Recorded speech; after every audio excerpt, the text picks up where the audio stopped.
الذي يجدونه مكتوبا عندهم في التوراة والإنجيل۔ اللہ فرماتے ہیں کہ جو لوگ میرے اس نبی کی پیروی کرتے ہیں جو نبی امی ہیں۔ اب اس پر تو میں نے کوئی 2-3 جمعے پڑھائے لفظ امی پر، اب میرے پاس اتنا وقت نہیں کہ میں اس کی تفاصیل کے اندر جا سکوں۔ اللہ فرماتے ہیں کہ میرے اس نبی کا ذکر جو ہے فی التوراتی والانجیل، تورات کے اندر بھی موجود ہے اور انجیل کے اندر بھی موجود ہے۔ یامرہم بالمعروف، اور میرے نبی کا وصف یہ ہے کہ وہ اچھی باتوں کا حکم دیتے ہیں، وینہاہم عن المنکر، اور انہیں بری باتوں سے روکتے ہیں، ویحل لہم الطیبات، اور جو حلال اور پاکیزہ چیزیں ہیں انہیں حلال قرار دیتے ہیں، ویحرم علیہم الخبائث، اور جو بری چیزیں ہیں خبیث چیزیں ہیں ان سے منع کرتے ہیں، ویضع عنہم اصرہم، اور ان سے بوجھ کو اتار دیتے ہیں، طوق جو ان کے گلے میں ہے اتار دیتے ہیں، والاغلال التی کانت علیہم، اور جو ان کے گلوں میں طوق پڑے تھے اللہ فرماتے ہیں کہ میرے نبی نے اس طوق کو اتار دیا۔ ہوتا یہ تھا کہ اب آپ کا کپڑے پر کوئی نجاست یا آلائش لگ جائے تو آپ اس کو دھو لیتے ہیں، لیکن یہود و نصارہ دھوتے نہیں، تو ان کو حکم تھا کپڑے کو کاٹو، یہاں سے انہیں کاٹنا پڑتا تھا، کپڑا ضائع ہو جاتا تھا۔ میں آگے بھی مثالیں دیتا ہوں۔ فالذین آمنوا بہ، اور وہ لوگ جو میرے نبی پر ایمان لائے ان کی ذمہ داری کیا ہے؟ عزروہ، میرے نبی کی تعظیم کریں۔ کیا کریں؟ تعظیم کی کیا مدد کر سکتے ہیں؟ 1500 سال گزر گیا ہے، کیا مدد کریں گے آپ مجھے بتائیے؟ وہ لوگ جو وہ موجود تھے آپ کی حیات طیبہ میں، ان کی تو بات آفتاب سمجھ میں آتی ہے، انہوں نے مدد کی، جہاد کیا، اتباع کیا۔ میں اور آپ کیسے مدد کریں گے؟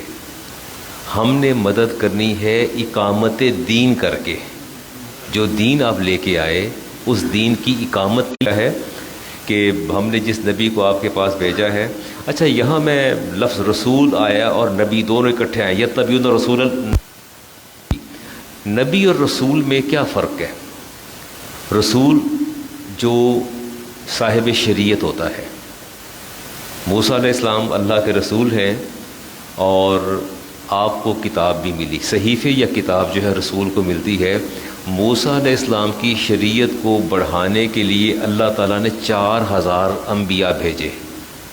اس تورات کی تبلیغ کے لیے اللہ تعالیٰ نے 4000 انبیاء بھیجے، اور اس کی یہ وضاحت ہمارے مفسرین کرتے ہیں کہ رسول کے پاس کتاب کا ہونا ضروری ہے، کتاب جدید ہو، قدیم ہو یا صحائف کی صورت میں ہو، اور اس کے برخلاف نبی صرف انسان ہی ہوتا ہے، رسول فرشتہ بھی ہو سکتا ہے، رسول فرشتہ بھی ہو سکتا ہے، اور اسرافیل علیہ السلام جبریل امی ہیں اور رسول فرشتے ہیں، لیکن نبی صرف انسان ہوتا ہے اور رسول پر فرشتے کا آنا لازم ہوتا ہے۔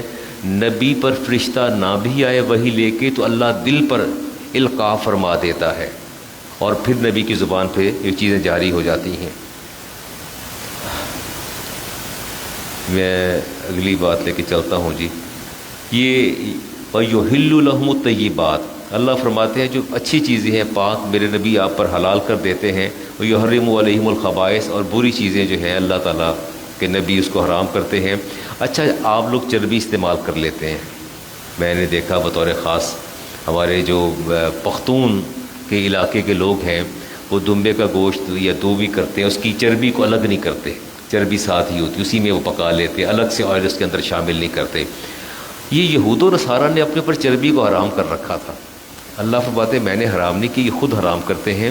میرے نبی نے بوجھ اتار دیا اور چربی کو بھی حلال کر دیا۔ یہود و نصارہ کے نزدیک اونٹ کا گوشت بھی حرام ہے، وہ اونٹ کا گوشت نہیں کھاتے، کہتے حرام ہے۔ اللہ فرماتے میں نے حرام نہیں کیا، نبی کریم علیہ السلام نے اس کو بھی ختم کیا۔ اور اللہ فرماتے اگر میرے نبی نے حرام کیا ہے تو مردار کو حرام کیا ہے، خون کو، خنزیر کے گوشت کو، اور خمر شراب کو جو ہے وہ حرام کر دیا۔ اور اس طرح کپڑے پر کوئی ناپاک چیز لگ جاتی تو اس کو کاٹ دیا جاتا تھا۔ یہ ایک حدیث لے کے بات کو ختم کروں گا۔ نبی کریم علیہ السلام کے دیگر انبیاء کے مقابلے میں 85 خصائص ایسے ہیں جو ان کے اندر نہیں تھے. 85 یعنی رسول ہونے کے اعتبار سے سب برابر ہیں، لیکن اللہ تعالیٰ نے آپ کو 85 ایسے اوصاف عطا فرمائے. اس نشست میں ان کو بیان نہیں کر سکتا. بس ایک حدیث آپ کے سامنے امام بخاری کے رکھتا ہوں جی، اور حدیث کا نمبر ہے 335. رسالت امام علیہ السلام نے ارشاد فرمایا قال اوتیت خمسا لم یؤتہن احدا قبلی. آپ نے فرمایا کہ اللہ تعالیٰ نے مجھے 5 ٹینس پر میرا وہیں سے روب بندوں پر طاری ہو جاتا ہے. جلالت اور روب اللہ نے مجھے اتنا عطا فرمایا ہے کہ میری ذات اگر 1 میل کے فاصلے پر ہو تو وہیں سے ان لوگوں کے دلوں پر میرا ہیبت اور روب اور دبدبہ طاری ہو جاتا ہے. کسی اور نبی کو اللہ نے یہ عطا نہیں فرمایا. وہ جوئلت لی الارض مسجدہ، اللہ تعالیٰ نے پوری زمین کو میرے لیے مسجد بنا دیا.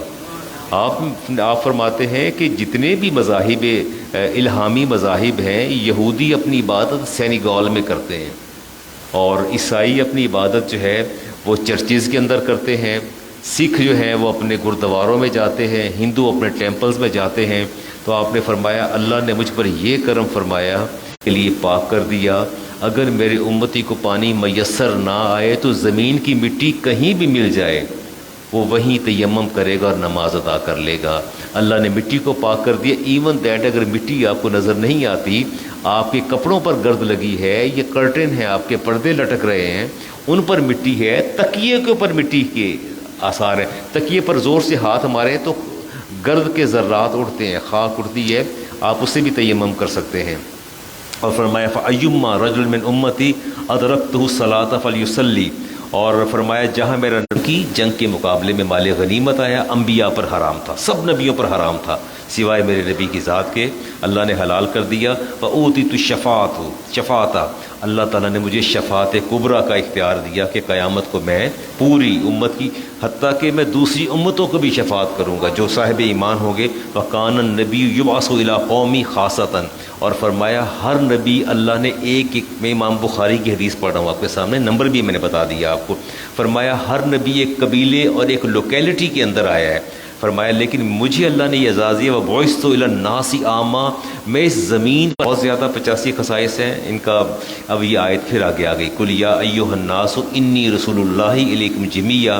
اللہ فرماتے ہیں کہ اے لوگو یاد رکھو جو میں نے تمہارے پاس رسول بھیجا ہے، إِلَيْكُمْ جَمِيعًا، اس زمین کے اندر جتنے بھی جاندار موجود ہیں، جو سانس لینے والے ہیں، میں نے سب کے لیے نبی بنا کے بھیجا.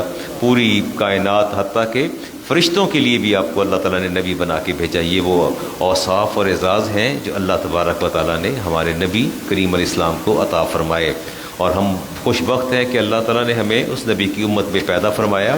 ضرور اظہار تشکر کیا کریں. اگلی بات آتی ہے جی خذ العفو. اللہ فرماتے ہیں کہ جب تمہیں کسی سے خطا ہو جائے اس کو معاف کر دیا کرو، درگزر کیا کرو. نمبر 1 وامر بالعرف، اور لوگوں کو بھلائی کی تذکیر کرو. وَأَعْرِضْ عَنِ الْجَاهِلِينَ، اور جاہلوں سے اعراض کر لیا کرو، جاہلوں سے بحث نہ کیا کرو. ان کے سامنے آ کے بحث کرنا، دو بدو ہونا، مباحثے کرنا، اللہ فرماتے ہیں یہ تمہارے لیے روا نہیں ہے. میں ہمیشہ ایک بات کہا کرتا ہوں، برس سے ایک ہی بات کہتا ہوں کہ ہم کوئی بیمار ہوتا ہے تو صدقہ دیتے ہیں، تکلیف ہوتی ہے صدقہ دیتے ہیں، اولاد امتحان دینے لگتی ہے صدقہ دیتے ہیں، اولاد نکلتی ہے ملک سے باہر جاتی ہے تو صدقہ دیتے ہیں، ان کی کامرانیوں کے لیے صدقہ دیتے ہیں. اور میں یہ کہا کرتا ہوں کہ عقل کا بھی صدقہ دیا کریں آپ لوگ، عقل کا بھی صدقہ دیں. اور عقل کا صدقہ کیا ہے؟ جاہل کی بات کو برداشت کر جانا، یہی آپ کی عقل کا صدقہ ہے. یہی بات اللہ فرماتے ہیں وَأَعْرِضْ عَنِ الْجَاهِلِينَ کہ جہلا سے کیا کریں؟ چشم پوشی کیا کریں، کچھ نہ کیا کریں. اور یہ میں اس پر کوئی حدیث بھی لیتا ہوں، إِنَّ الَّذِينَ اتَّقَوْا إِذَا مَسَّهُمْ طَائِفٌ مِّنَ الشَّيْطَانِ تذکروا.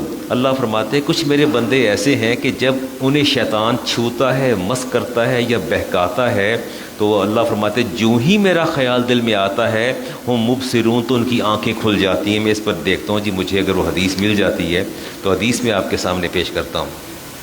جی جاہل کی تعریف، جاہل کہتے ہیں بے خبر کو. جاہل کہتے ہیں جی ایسا بندہ جو بے خبر ہو. اور اب اس کو میں الٹریٹ تو نہیں کہوں گا، بعض تو ایسے لوگ بھی ہیں جو پڑھے لکھے نہیں ہوتے لیکن بڑے دانا ہوتے ہیں. جو علم رکھنے کے باوجود اس پر عمل نہ کرے وہ جاہل ہے. میں اس کو جاہل کہتا ہوں، بلکہ کتابوں میں بھی ایسا آیا.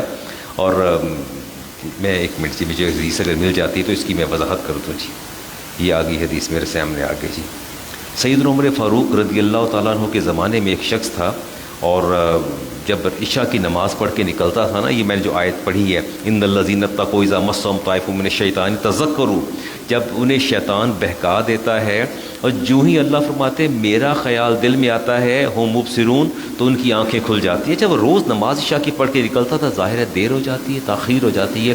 راستے میں خاتون کا گھر تھا. یہ نوجوان بہت خوبصورت تھا.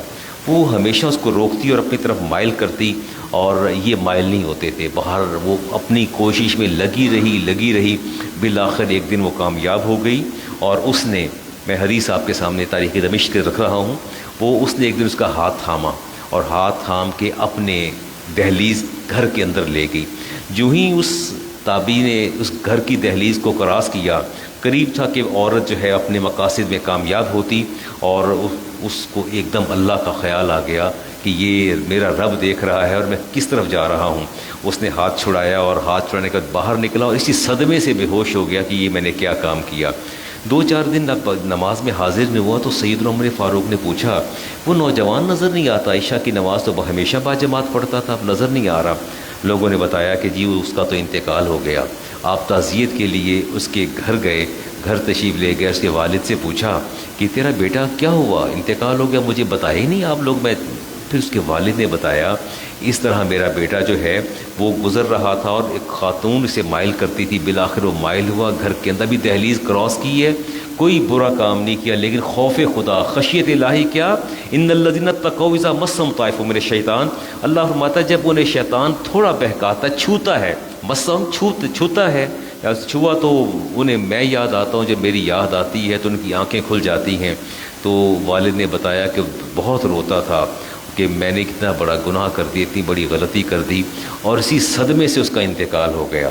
تو سیدنا عمر فاروق رضی اللہ تعالیٰ عنہ نے فرمایا کہ مجھے اس کی اپنے بیٹے کی قبر پہ لے چلو تاکہ میں وہاں جا کے دعا کروں اس کے لیے. تو والد نے بیٹے کو لیا اور ساتھ قبر پہ اپنے امیر المومنین کو لیا، اور جب فاتحہ پڑھنے قبر پر گیا تو سیدنا عمر فاروق نے وہاں اونچی آواز میں کہا، وَلِمَنْ خَافَ مَقَامَ رَبِّهِ جَنَّتَانِ، میرے رب نے فرمایا کہ جو میرے سامنے کھڑا ہونے سے ڈر جائے گا اسے میں ایک نہیں 2 جنتیں عطا فرماؤں گا. سورہ رحمان کی آیت. تو قبر سے آواز آئی، امیر المومنین، اللہ نے اپنا وعدہ پورا فرما دیا ہے. اللہ نے مجھے دونوں جنتیں دکھا دی ہیں جو یہ عالم برزخ کے بعد میرے مقدر میں کی جا رہی ہیں.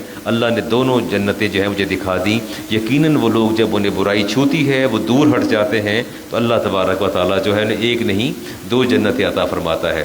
رسالت مآب علیہ السلام سے پوچھا گیا کہ یا رسول اللہ سب سے افضل عمل کون سا ہے؟ آپ نے فرمایا سل من قطعک، سب سے افضل عمل یہ ہے کہ گھر نہیں آؤں گا. اس نے میرے گھر جب آیا تھا خالی ہاتھ آیا تھا، میں بھی اس کا گھر خالی ہاتھ جاؤں گا. میرے بچے نے امتحان میں کامیابی حاصل کی تو لہٰذا یہ خالی ہاتھ آیا ہے، میں بھی خالی ہاتھ جاؤں گا. اور میرے نبی نے ارشاد فرمایا جو تجھے محروم کرے تو اسی کو دے. جو کسی سے پوچھا میں نے، عبداللہ بن عمر بن عاص نے آپ سے پوچھا تھا کہ میرے نبی کی نشانی کیا ہے، تو انہوں نے پھر وہ پوری تفصیل بتاتے ہیں کہ آپ نے فرمایا کہ میرے نبی آخری نبی نہ بد مزاج ہوں گے، نہ بازاروں میں شور کریں گے، نہ شاؤٹ کریں گے، بلکہ وہ ہر ایک کے لیے اصلاح کے امور جو ہیں مرحومین کے لیے بھی دعا کرتے ہیں. اللہ اکبر. سے یہ آیت آ گئی. اللہ فرماتے ہیں فلم تقتلوہم ولکن اللہ قتلہم. اللہ فرماتے ہیں کہ یہ مسلمان ان کو قتل نہیں کر رہے تھے بلکہ یہ رب ان کو قتل کر رہا تھا. وما رمیت اذ رمیت ولکن وما کان اللہ لیعذبہم وانت فیہم. اللہ فرماتے ہیں کہ حبیب ہم نے پہلی امتوں پر دردناک عذاب نازل کیے لیکن آپ کی امت پر عذاب نازل نہیں کریں گے. یہ میں آیت پڑھ رہا ہوں اور سورہ انفال کی آیت ہے، آیت نمبر ہے 32.